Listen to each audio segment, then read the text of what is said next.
Evacuations have already been issued across parts of Louisiana, including into New Orleans, where Ida is expected to come on shore as we go ahead to Sunday night over through Monday morning. Winds right now estimated to be about 100 kilometers per hour, pressure at 996 hectopascals.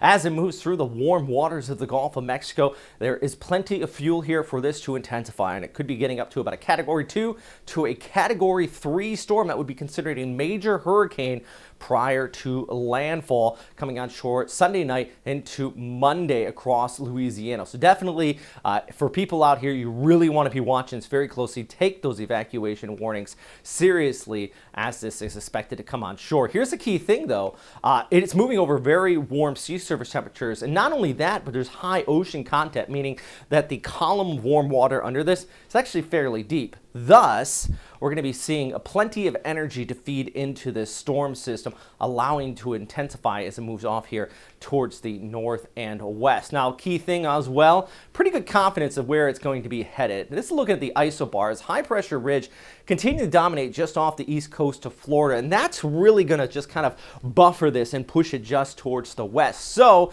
for those of you in Florida, you might be worried about this recurving, kind of coming back off in this direction.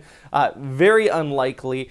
Main issue is that ridge is just going to kind of keep this. In fact, it's going to be relatively dry this week, and that's going to be suppressing a lot of convective activity. You're going to have basically that downward vertical motion on the eastern flank of this with that ridge as it moves off towards the north. So for those in Louisiana, Mississippi, eastern areas of Texas, I really think that's going to be the highest risk locations, and that's where hurricane watches are in place, tropical storm watches as well into Alabama, and of course this is currently impacting western areas of Cuba as well. Here's a look at that peak storm surge forecast. So this is no joke, 7 to 11 feet possible across the Mississippi Delta, even the Lake Pontchartrain. Remember, during Hurricane Katrina, that was one of the main reasons that significant flooding out there was off of the lake, the storm surge there, and you can see about 4 to 6 feet based on the current forecast. Hurricane watches are in place here in Louisiana, though. Evacuations have been issued, and track, at least at this time, is relatively confident. I say relatively, meaning it could waver just a little bit,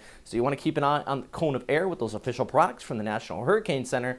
But at this time, it does look like the Gulf Coast, specifically Louisiana, Alabama, eastern Texas, be getting ready for a major hurricane. I'm meteorologist Robert Spetta.